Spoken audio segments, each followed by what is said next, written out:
Fala meus amigos, tudo bem? Eu sou o Bruno. Este aqui é o meu canal onde eu falo sobre teologia, sobre Bíblia, sobre vida cristã e você é convidado a se inscrever para fazer parte desse canal aqui e receber conteúdos sobre este assunto. Hoje eu queria conversar com vocês a respeito de um tema, né, que talvez assim não é conhecido de forma tão profundamente teológica entre a maioria dos cristãos, mas todo cristão já ouviu falar sobre isso, já teve talvez conversas sobre esse assunto, que você leu o título do vídeo, você já sabe do que eu estou falando. Eu estou falando do arrebatamento secreto, né? A ideia de que, de alguma forma, o retorno de Jesus vai causar uma espécie de sumiço, de desaparecimento dos cristãos da face da terra.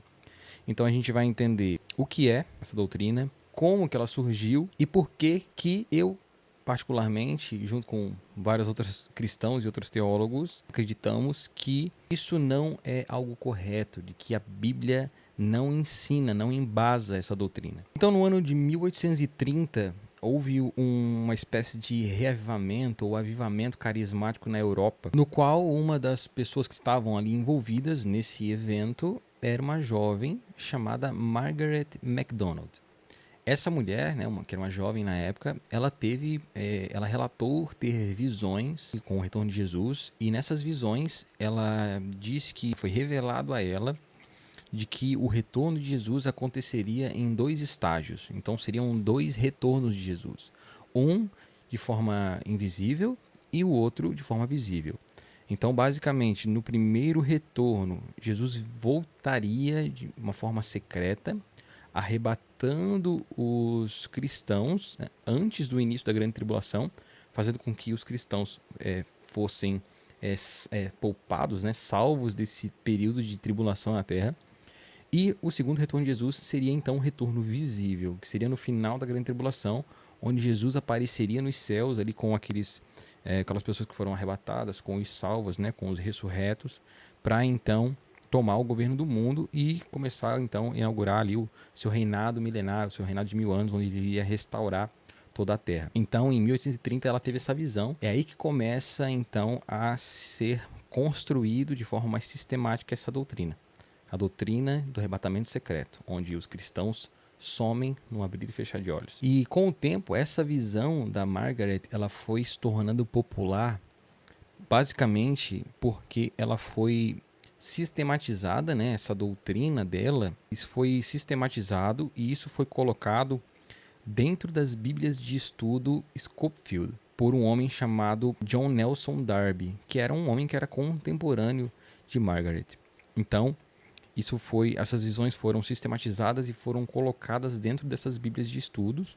E essas Bíblias de estudos, por sua vez, foram entregues e espalhadas entre as congregações, principalmente das Assembleias de Deus, o que fez com que essa doutrina fosse de forma massiva divulgada e ensinada dentro das igrejas. E é daí que começa a nascer esse entendimento e essa doutrina começa a se formar no coração dos cristãos ao longo, né, do tempo, e foi doutrinando os Estados Unidos. No Brasil não foi diferente, né? A Bíblia de Estudo Scofield, ela foi amplamente utilizada nas escolas bíblicas, principalmente das Assembleias de Deus, né? E o fato de a Assembleia de Deus ter uma grande influência no evangelicalismo brasileiro fez com que então essa interpretação se tornasse extremamente difundida e conhecida e popular no Brasil também, além dos Estados Unidos, no Brasil também. Talvez seja por isso que eu, quando era criança, não sei você, mas eu, quando era criança, cresci achando que era isso que ia acontecer, né?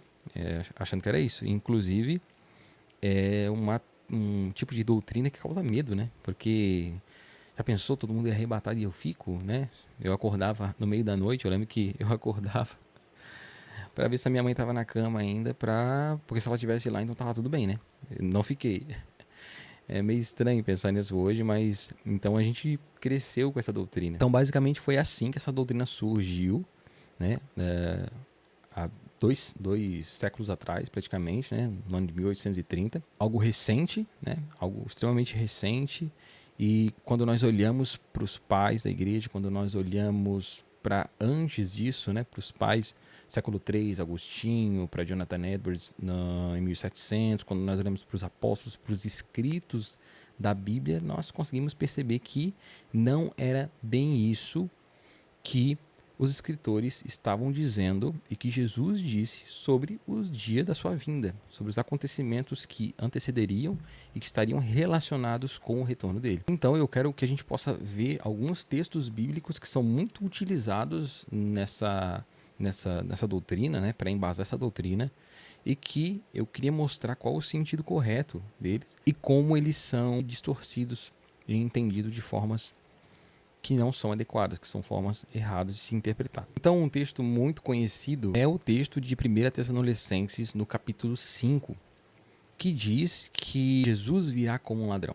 Você já ouviu esse texto? Esse texto é muito utilizado, né? Não, porque Jesus vai vir como um ladrão, então é isso mesmo, ele vai vir de uma forma, num dia que eu não espero, e eu vou ser pego de surpresa, e aquela coisa, né? Para embasar esse retorno iminente e inesperado de Jesus. Então o texto vai dizer assim, ó: não é necessário, irmãos, que eu lhes escreva sobre quando e como tudo isso acontecerá, pois vocês sabem muito bem que o dia do Senhor virá inesperadamente como um ladrão à noite. Quando as pessoas disserem temos paz e segurança, então o desastre lhes sobrevirá tão repentinamente como iniciam as dores de parto de uma mulher grávida, e não haverá como escapar. Mas vocês, irmãos, não estão na escuridão a respeito dessas coisas e não devem se surpreender quando o dia do Senhor vier como um ladrão, porque todos vocês são filhos da luz, não pertencemos à escuridão. Portanto, fiquem atentos, não durmam como os outros. Então, o que Paulo está falando na sua carta de 1 Tessalonicenses? Ele está dizendo: meus irmãos, vocês sabem que o dia do Senhor ele vai vir de uma maneira que as pessoas não estão esperando. As pessoas, nós sim, nós estamos esperando. Mas as pessoas no mundo, elas não estão esperando, elas estão vivendo a vida delas.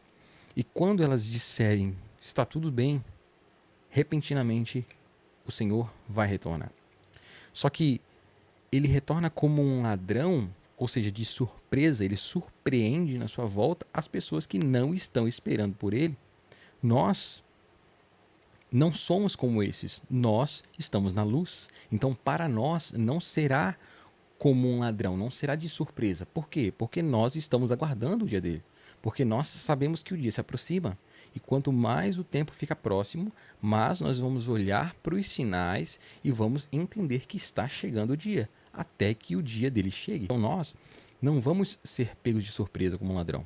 As pessoas que não esperam, sim. Então esse é o principal sentido desse texto. Outro texto também é o da parábola da figueira. Mateus capítulo 24, o versículo 32 ao 34, Jesus ele está falando, né, sobre os sinais do retorno dele, e ele diz o seguinte: mas aprendam a lição da figueira.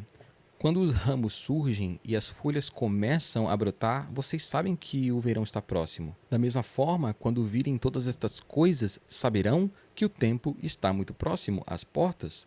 Eu lhe digo a verdade, esta geração certamente não passará até que estas coisas tenham acontecido. Então Jesus está falando sobre vários sinais que vão acontecer antes do retorno dele, e ele está falando para os discípulos dele: aprendam a lição da figueira.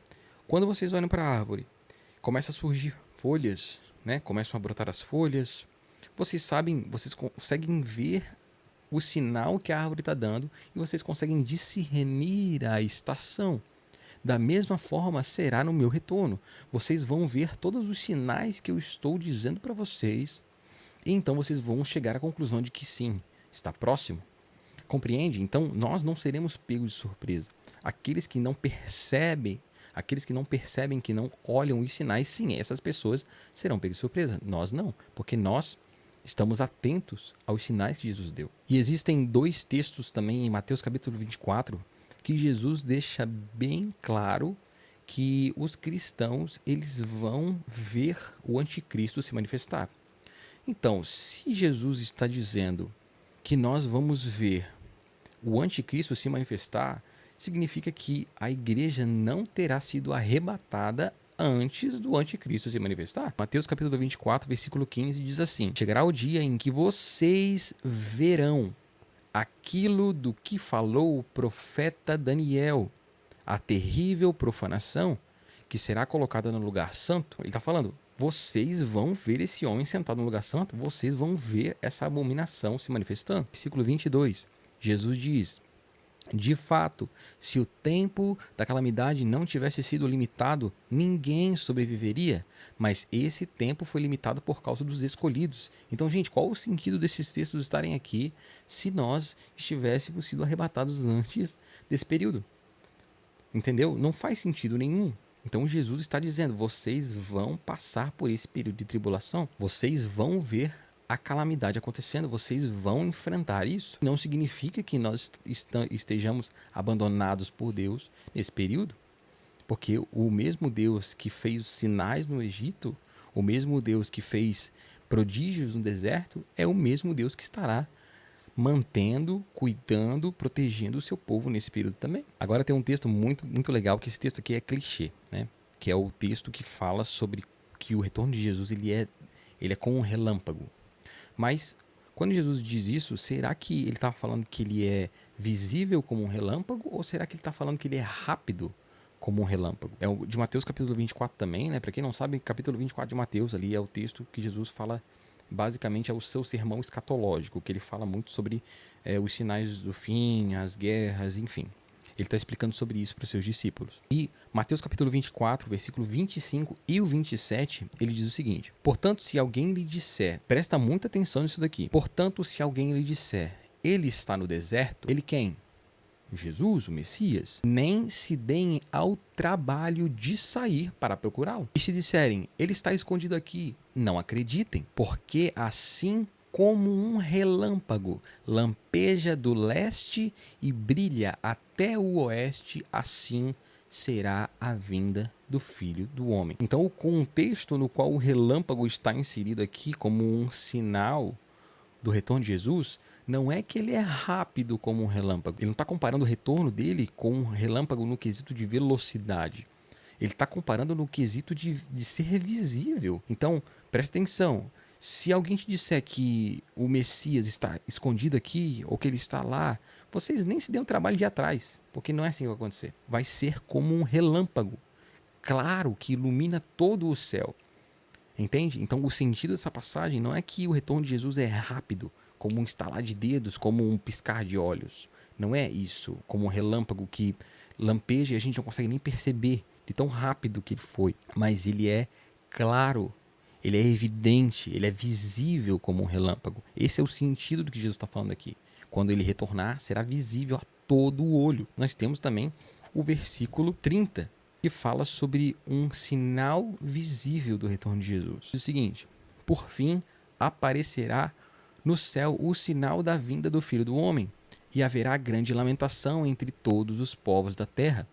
Eles verão o Filho do Homem vindo nas nuvens do céu com poder e grande glória. Então, meus irmãos, Jesus retorna em poder, em grande glória, nas nuvens dos céus, com os seus exércitos, e todas as nações vão ver, vão se lamentar e vão dobrar os seus joelhos e vão reconhecer o senhorio de Cristo. Aí vamos dizer, Bruno, mas a doutrina da Margaret MacDonald diz lá que sim, ele vai voltar, né? Ele vai vir dessa maneira mesmo, em poder e grande glória. Sim, só que ela divide isso em 2 retornos. Esse seria, na doutrina dela, o segundo retorno, né? Lembra que ele volta primeiro de forma secreta, livrando os seus da grande tribulação, e depois, no final da grande tribulação, ele vem só para meio que vencer o anticristo e tomar o governo do mundo?